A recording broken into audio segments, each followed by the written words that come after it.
Welcome back to Loan Officer Success Live, and this is the Coach's Corner powered by Premier Lending. Your host, mortgage leader and business builder, Devin Dubuque, and the coach with the winning playbook, Rick Koenig. Together, they're bringing you real strategies, no fluff insights, and the exact steps to grow your mortgage business. Buckle up, because this is Loan Officer Success Live. What do you think, Coach? Well, I'm representing. It's a holiday here in Cincinnati. It is opening day of the 2026 baseball season, and we're the oldest team in Major League Baseball. So I'm wearing the Cincy duds and the Cincy hat, representing the Cincinnati. Looks good, man. Looks good on you. I like it. Well, I've got no reason for wearing brown tones today, but you know what, man? That's what I'm doing. So here we are. What'd you think of the new intro? I like the new intro. It sounds good. It kind of talks about exactly what we're going to do. That's it. Well, and today, we're going to talk about, why you don't need more leads. You need better conversations. So I think let's jump. You know what? Maybe we should talk a little bit about where we've been, because we haven't been here the last couple of weeks. We've been on tour.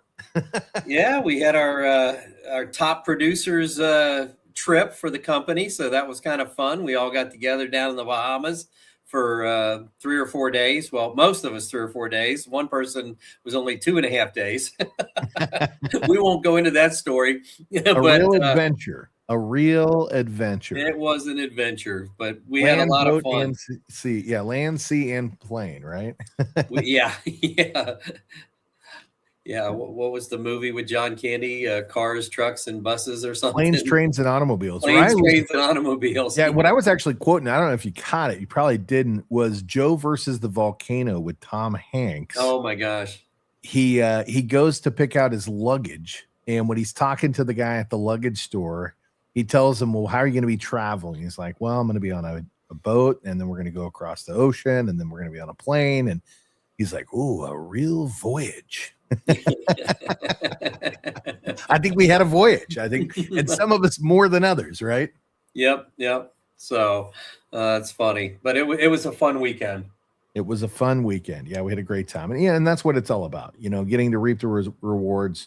We've got people out there that are putting it on the line every single year, doing really good things. And I think the one thing we always like to talk about is it's not just about the good things that we're doing for them and their families, but for the families that they're serving.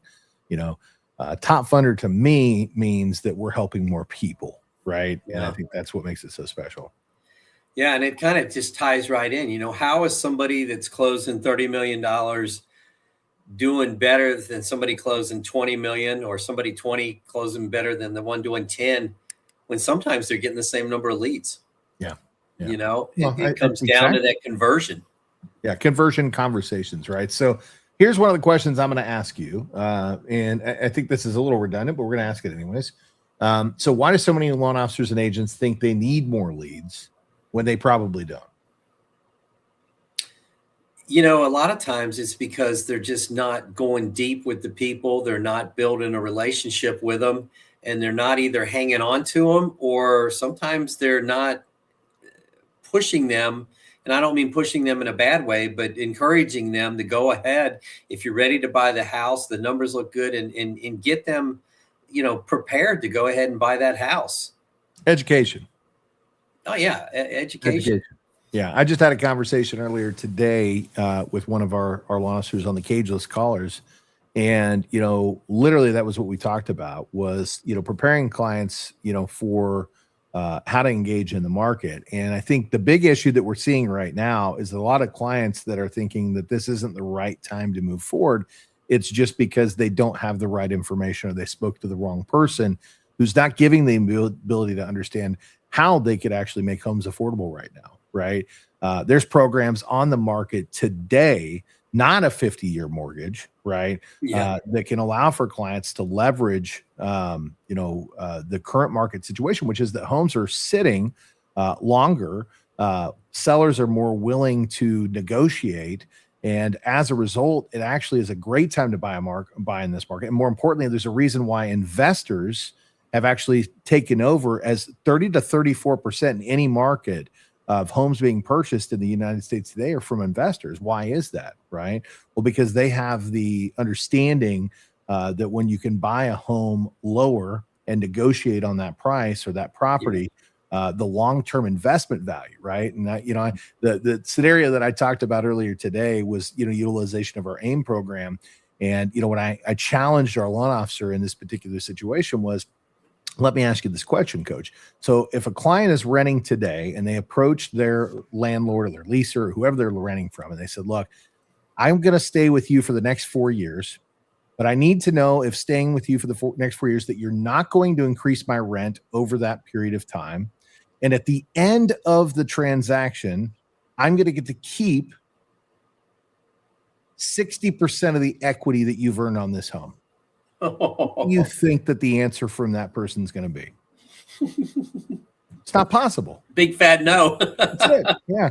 Want in one hand, buy colored clothing in the other, and you got your answer, right? So at the end of the day, the answer is no. So there are products out there right now that makes homes affordable. And a lot of the times it's just a misunderstanding as to how you can actually package that and help people understand how to make that a possibility in today's market. And that's typically comes from misinformation.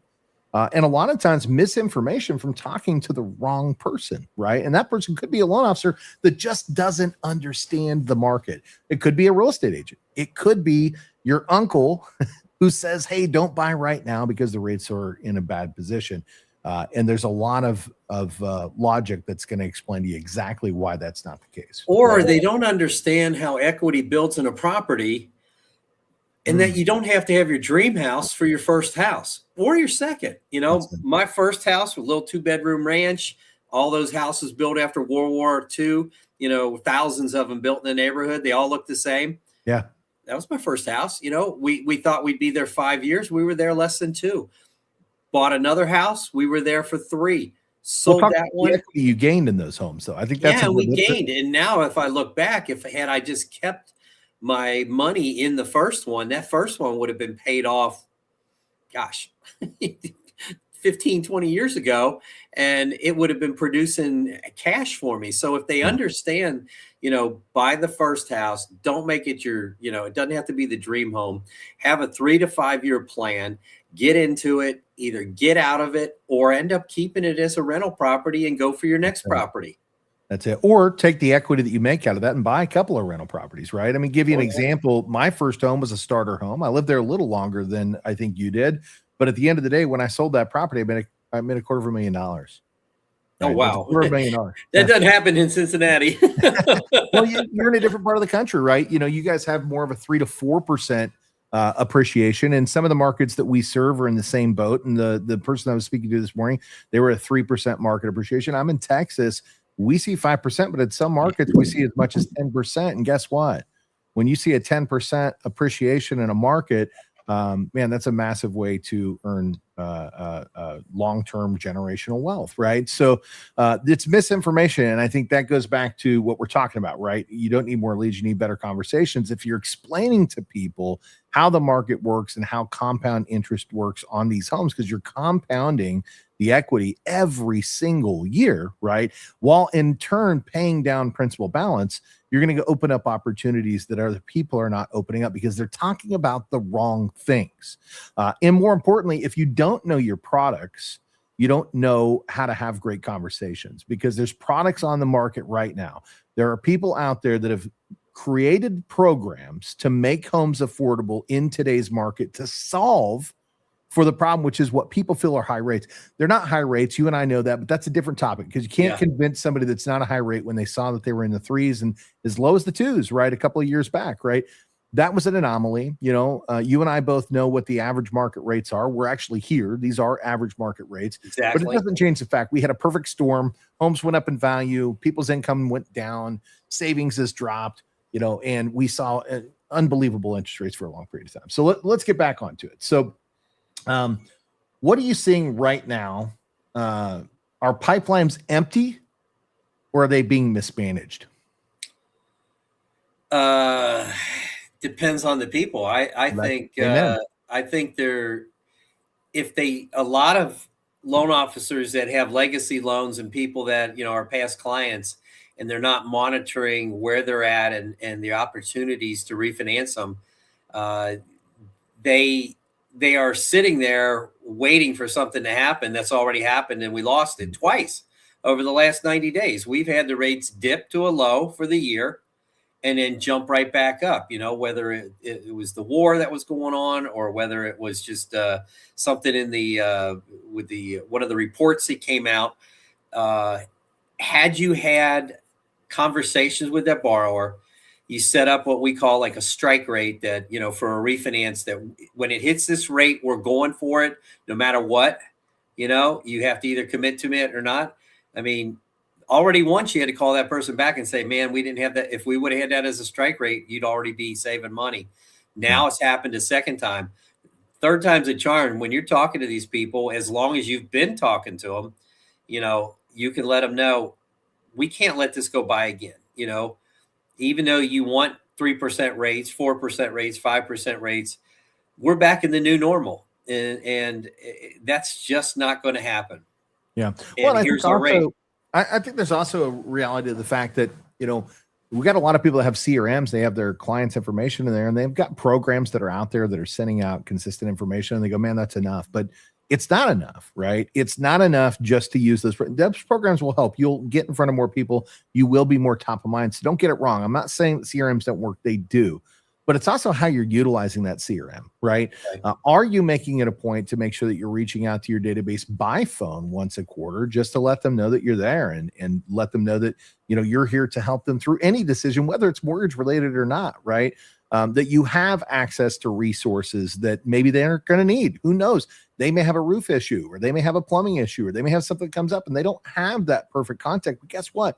As an originator, you do. And if you don't personally have it, the agents that you work with do. So these are great opportunities to have touch points and let your consumers know. It also allows for you to have conversations about market trends, what's happening right now with some of your other consumers, because sometimes just talking about somebody else that you help save a great deal of money, or how you're able to help somebody purchase 2 new investment properties and actually double their net worth, utilizing equity in a position that they already have, this opens up opportunities that you're not thinking about that are there. Another great resource inside of a CRM is utilizing video marketing to be able to send something out to your people, just so they can see your face and let them know that you're actually thinking about them. So, hey, by the way, I just want to share a strategy. I just helped somebody with this particular situation. And at the end of the day, it occurred to me that I should share it with others, because this helped them in this way, right? 100%. You put that video out there and you blast that out to your CRM. This is just another touch point, or a way that you can wake up people that really probably need it. The ones that don't need it, they're going to watch the video and go, that doesn't really apply to me, but thank you for sending it out, right? You're going to have a percentage of them that go, why'd you send me this video? I'm going to block you. And that's the ones that a lot of times we focus on, and we can't, because if it's a small percentage, then we can't let that get in the way of the mass of people that actually enjoyed the fact that you took the time to talk to them, right?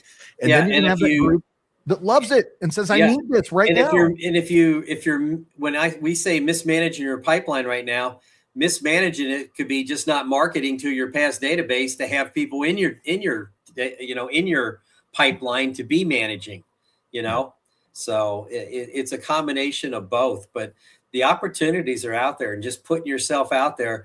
And like you said, if you're doing posts on the internet and you're just doing good content, and you can go out there and Google, you can search with chat, what is the most asked question about refinancing, and see what those most asked questions are, and do a quick 1-minute video about the top 3 and drop them a couple days in a row, 3 days in a row, and then maybe redo them again later on. You'll be surprised, hey, tell your friends to share this in case there's somebody they know that needs help like this.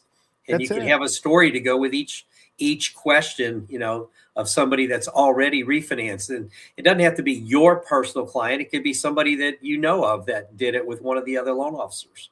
Well, and I think it's important to remember that some people, they don't care. It doesn't matter because it doesn't apply to them. But you're going to touch some people by doing this that go, man, you know what? I need some help right now.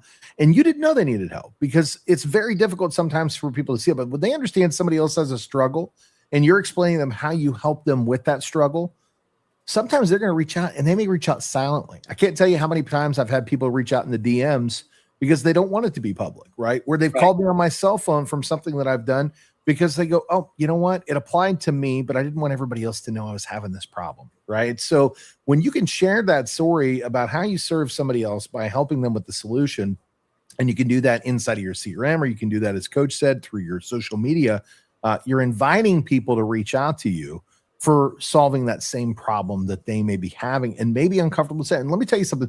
A lot of times when you share the story about somebody that has a worse problem than theirs, it makes them a lot more comfortable sharing the fact that they are having some sort of a struggle, because they go, man, Yeah. I'm not alone. Other people are feeling this too. Yep, yep. Yeah, it's kind of interesting. You don't think about, a lot of these things, but when we were getting ready to purchase our first house, we were under the impression, that you needed 20% down. And it was also 20% interest rates, or 16% interest rates back then. Yeah. My dad's SBA loan on his company was 21% at that time. Right. You wonder why the guy had a heart attack, right? And so when we called a realtor to finally talk to a realtor, and I said, how are, and I named off the friends that were buying houses. He's like, oh, they're going FHA, 3.5% down. And I said, gosh, we've got 10% down. And I'm like, Mike, are you there? And next thing I know, ding, ding, ding, ding, ding, he's banging on my door, ready to take me out looking at homes because we had 10% down. So. Well, let's shift gears a little bit, Coach, because we've talked a little bit about how to go after the existing database, but let's talk about things that people do wrong when they get leads, right? So if somebody has leads in their pipeline today, what should they be doing now to convert more of them? Well, the first thing is you've got to have a follow-up system from the first time you talk to them. So if you haven't made that first call, you got to make that first call quick. Yeah, because servicers and other people are out there. I mean, look at the tools we've looked at. We looked at Modex this morning, and Eric was showing us tools that I could pull up possible refis anywhere in the country the next 5 minutes. And you could pick up the phone and call them. You could have a VA call them. You could do a lot of different things. So if you're not picking up the phone and making that first call, don't be surprised if they haven't already talked to their servicer. And it's time to start rebuilding the relationship you already had.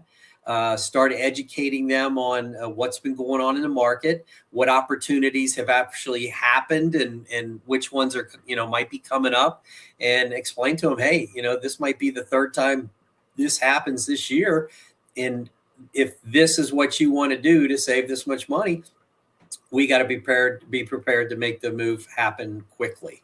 Well, let's go back and talk about this too. You mentioned Model Match, and you mentioned some of the predictive marketing programming, but more importantly, and I think this is great, is that not only can they find the individuals that actually potentially need support and help right now, but they can enrich that data on the software with a phone number and an email address. So now they immediately have the ability to reach out and make contact. So, there's people out there that are proactively doing this, and that's what you're talking about. But what I want to talk a little bit about is when they get a new lead, right? So they get a new lead from an agent or from a referral partner. Speed to contact is extremely important, because effectively there's a lot of reasons behind this. Number one, you have to be in front of the consumer quickly so that they have confidence in you. They have confidence that they matter. This is a big transaction for them, and it means a lot to them that somebody's taking the time to invest inside and help them get where they want to go. So being punctual is super important, but not just for the client, but also for the agent, because the agent also is putting trust in you by providing that lead. And so when they see that you're taking the initiative to jump on that like a hand grenade, like I got this, right? I'm going to jump on this. You're protecting their investment, which is their income, right? When they're transitioning these over, that's their income. So the speed to contact is important, but this is where a lot of people stop, because they get the speed part down, but then they stop with the frequency. They don't pay attention to making sure that they consistently are following up. And this is where a CRM can help, and having a great follow-up system and structure. So you have two different things that you can do here. Number one, you can do the outreach call. Number two, you can do text and email. But if you're building a great CRM system, the CRM can also help with that. While you're the one that's focused on doing the outreach calls, you can have your CRM set up with sequences of communication with text and email that are following up for you in the background, so that you can stay focused with 2 phone touches per day and let the CRM send a text message and an email, or multiple text messages and emails in the very first 3 days, because you need to be touching that lead about 3 to 4 times a day in the beginning to get it kicked off and started. Yeah. Unless the client says, hey, back off, I'm not ready right now. And then you just turn off that particular campaign so that it's not as structured and focused. Find out what a good time to reach back out is, set the appointment, reel it in, and show your agent these touch points and communications so that they know that you're actively pursuing their client. So I think for me, Coach, it's speed to contact, but it goes back to what you talked about. Speed to contact, which is that first contact has to be a learning session. You have to start asking them questions to learn about them. You have to know everything that's going on. What's their motivation for buying right now? Are they selling an existing home? Did they just inherit some money? Did three of their friends just buy houses? Or maybe wifey's going to have a baby and they want to get out of where they're at. You've got to talk to them. You got to go deep with them. And the more questions you ask and the more they realize that you really care about what's going on with them is how that relationship is built. And if you don't build some of that relationship in that first call and then in subsequent calls follow up with questions or comments on stuff they said to you so that they remember, they know that you remembered what you talk about, it's the relationship. And even if they got your name from the realtor that has to give out 3 cards, they're going to remember you, because if the other ones all tried to sell, and you tried to get to know them, they're going to appreciate that. So even if they feel like they're not ready, and you're building that relationship and you say, hey, I'm really not ready to do anything. I said, okay, but have you ever just run the numbers with somebody just to see where you're at so that you can, really put a target on, when I get to this point, I'm going to do it. How about we show you where you're at? And my favorite question always was, what's the monthly payment that you feel you'd be comfortable with? And I'd say 90% of the time they said way below what they actually qualified for, and maybe way below what they could actually use to buy a home right now. Yeah. But if you build that relationship, they're going to open up and talk to you. And even if it isn't right now, if you have that follow-up system in place, you're going to get those people back. They're not going to want to talk to 3 other people after they talk to you. Well, I'm glad you mentioned that, because the next thing I was going to say is, what does a good conversation actually sound like? And I think you just answered that. But I think I want to take that one step further. And it's a big part about getting to know them and getting to know who they are and letting them know that you're vested in their success. But it's also finding out what they want. What is really important to them, right? Why are they purchasing the home? And what is their intent once they find that perfect home? What are the things that they are excited about buying that home for? I had the pleasure of attending a event last year. You did as well. What's kind of funny is today they're doing the live stream to get people registered for the next one, which you and I already scheduled for. So we're going to it, right? And that's the Ford Mastermind. And there was a gentleman that stepped up on stage, and he was talking about when he selected his real estate agent. Now, I know we're talking about loan officer, but I think these two go hand in hand. And he said that when they were moving from state to state, they interviewed multiple agents to make sure that they found the person that had the right, that was right for them, right? And he said the one that stood out the most was one that sat down and got to understand what was really important. What he found out, or she found out, I can't recall, it was a male or female, was that they had a son. His son's name was Milo. And Milo was really wanting to have stairs, because at their old home, they'd had stairs, and he played on the stairs and slid down the stairs. And this was something that was such a focal point for them. And they'd been living in an apartment with no stairs. And it really meant something to the family. It meant something to their kid, that, they find, his ability to have his stairs back. Right. And so when this agent wrote up the proposal of the homes that they were going to go out and see, not only did they all have stairs, but when they wrote up the proposal of the homes they were going to see, they labeled it the Quest for Milo's Stairs. And that was it. That's all it took for them to say, this is the person we need to work with. Yeah. Well, why is it? Because that person took the time to understand what was important to them. Number one, their family is always going to be the most important thing. Their children are going to be the most important thing to them. But more importantly, when they took their children and put them at the focal point, right, as to why this is such an important thing, they knew that was the right person to trust. When you're getting out there and trying to build a relationship with the consumer, find out what's important to them. Find out what they really want. Because I can tell you this much right now. It's not the interest rate. It might be having a comfortable payment, and the rate may have something to do with that, but working with somebody that cares about them, that's going to get them from start to finish, that knows who they are, that's following up and communicating clearly, that's the person they're going to want to work with, Coach. Yeah, And build the relationship. build a relationship. It's all about the relationship. Your conversions will go up. The number of leads you get, not only from the realtors, will go up, but the leads you get from the people that you helped will go up, and they'll talk about you. And I know we're going to probably have to cut this short today. We've got another meeting coming up. I heard yours dinging and mine was dinging too. So. Well, I think, we're going to wrap it today, but guys, keep coming back. We are off of vacation mode and back in coach mode. So look back next week, same time, same place. I'm Devin Dubuque. I'm Coach Rick. We will see you guys on the next one. You've been watching Loan Officer Success Live, where real strategies meet real success. Don't forget to subscribe now and share it with your teammates, and keep leveling up, because your next breakthrough starts here. If this fired you up, don't just watch success, go out there and build it.